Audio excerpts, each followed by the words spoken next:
अब की बार 400 के पार ऐसा तो हुआ नहीं, लेकिन अगर बीजेपी या एनडीए 400 के पार चली जाती तो ईवीएम पे जरूर बवाल खड़ा होता।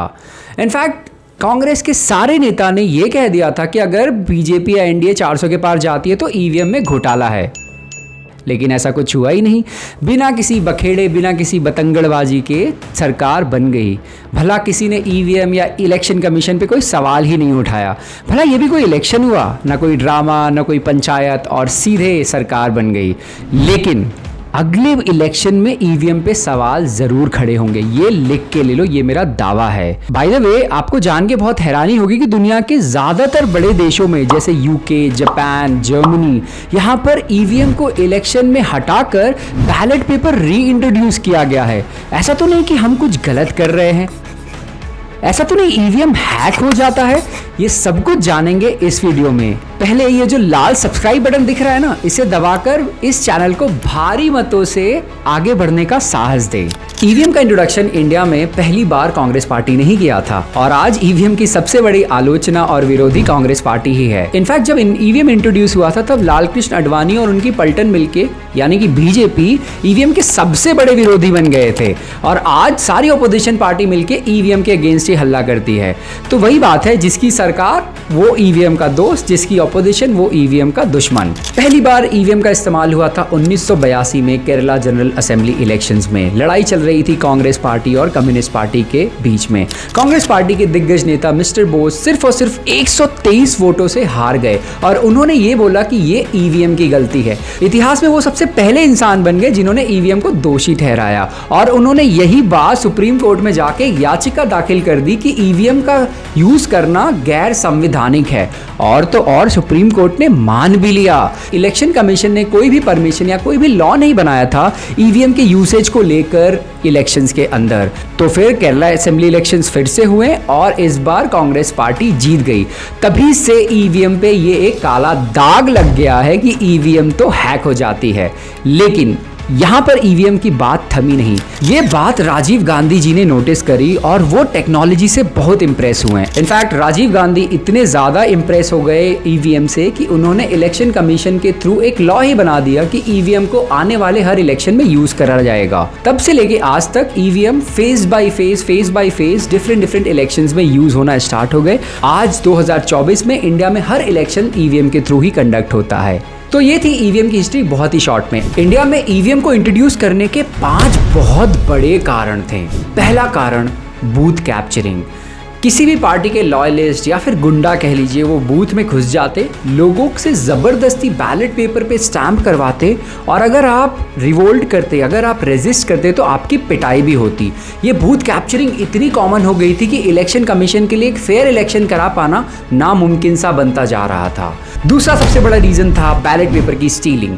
जब बैलेट पेपर एक पोलिंग बूथ से सेंटर तक ले जाया जाता था तो बीच में ही ट्रक को रोककर बैलेट पेपर को लूट लिया जाता था। ये तो वही बात हो गई, न रहेगा बांस न रहेगी बांसुरी। तीसरा सबसे बड़ा रीजन था इनवैलिड वोट्स। बेसिकली एक बैलेट पेपर में एक पार्टी और पार्टी के मेंबर का नाम होता है लेफ्ट साइड में, और राइट साइड में एक चेक बॉक्स होता है जहां पर रबर स्टैम्प से आपको स्टैम्प करना होता है।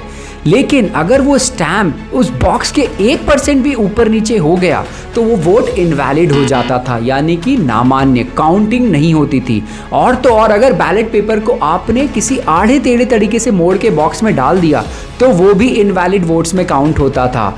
और इसके ऊपर अगर आप दोबारा मांगोगे बैलेट पेपर तो दिया भी नहीं जाता था। तो इस तरीके से बहुत हजारों लाखों की संख्या में वोट्स वेस्ट हो जाते थे। चौथा सबसे बड़ा रीजन था काउंटिंग। 72 से 100 घंटे लग जाते थे पूरे के पूरे वोट्स काउंट करने में। एक बिल्डिंग में सारे सरकारी कर्मचारियों को बंद कर दिया जाता, ना उनको खाने को मिले, ना हगने, ना मूतने, वो बिल्डिंग छोड़ भी नहीं सकते थे। जब तक काउंटिंग पूरी नहीं हो जाती आप बाहरी दुनिया से कांटेक्ट भी नहीं कर सकते थे। पांचवा सबसे बड़ा रीजन था logistical management of election. India में लगभग 10 से 15 लाख पोलिंग बूथ बनाए जाते हैं एक जनरल इलेक्शन कंडक्ट कराने में।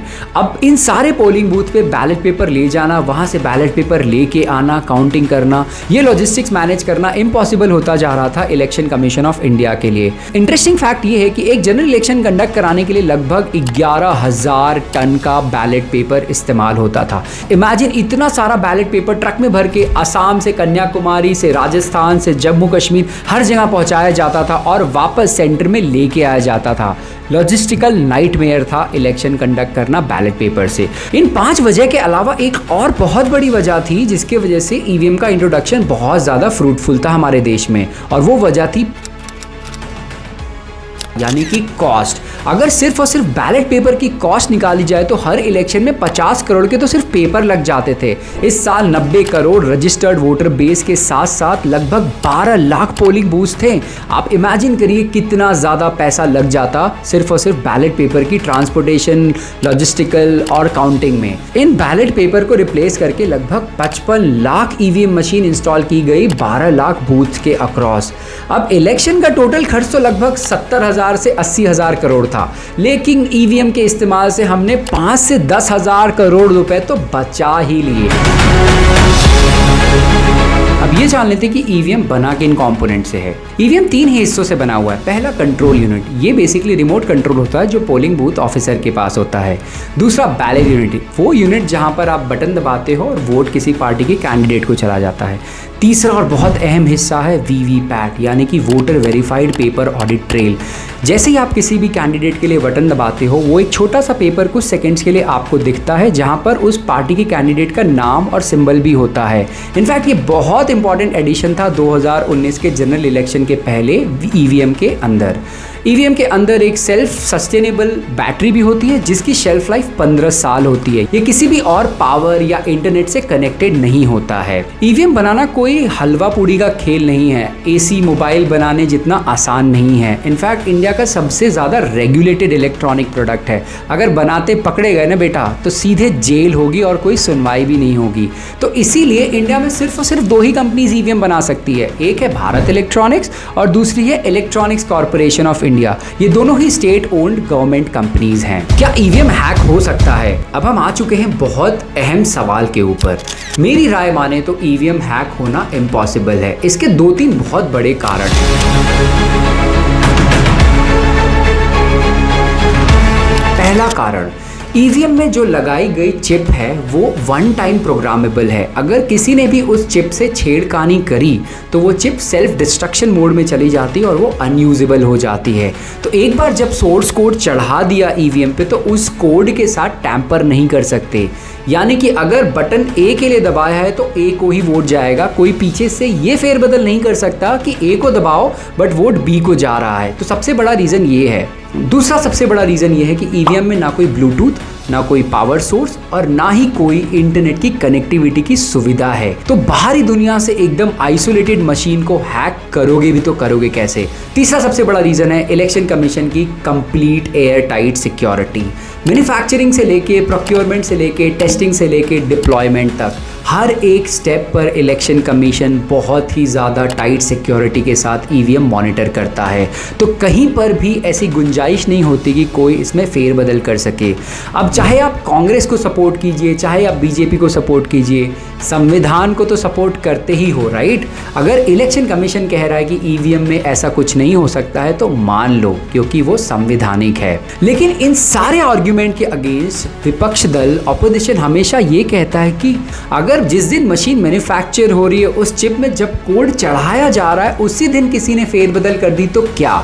अगर अब ऐसे आर्ग्यूमेंट है तो फिर आप किसी भी चीज़ पे भरोसा कैसे ही कर सकते हो? अगर कॉन्स्टिट्यूशनली ईवीएम का इस्तेमाल हर इलेक्शन में हो रहा है और इलेक्शन कमीशन जो एक इंडिपेंडेंट बॉडी है वो कह रही है कि EVM is legit, EVM use होना चाहिए, तो आपको भी मान लेना चाहिए। मेरे हिसाब से ईवीएम का इस्तेमाल बिल्कुल लेजिट है। बस 2029 के इलेक्शन में ईवीएम को लेकर फिर से बात उठेगी कि ईवीएम तो हैक हो सकता है, हम हैक करके दिखाएंगे। दुनिया में बहुत लोगों ने ट्राई किया, बहुत लोग फेल हो चुके हैं। आज तक ये कंक्लूसिव प्रूव नहीं हो सका है कि ईवीएम हैकेबल है। आशा करता हूं कि आपको ये वीडियो इंटरेस्टिंग लगा और आज ईवीएम के बारे में कुछ न कुछ तो आपने नया सीखा ही। चाहे आप कांग्रेस सपोर्ट करते हो, बीजेपी सपोर्ट करते हो, चाहे कोई भी रीजनल पार्टी सपोर्ट करते हो, ये वीडियो उनके साथ जरूर शेयर कीजिए और बताइए कि ईवीएम हैक नहीं हो सकता है। अगर जो भी ईवीएम हैक होने की बातें करता है वो बकवास है। आशा करता हूँ कि ये वीडियो आपको पसंद आई हो। ऐसी ही इंटरेस्टिंग वीडियोज़ के लिए सब्सक्राइब करिए ये channel. Thank you so much.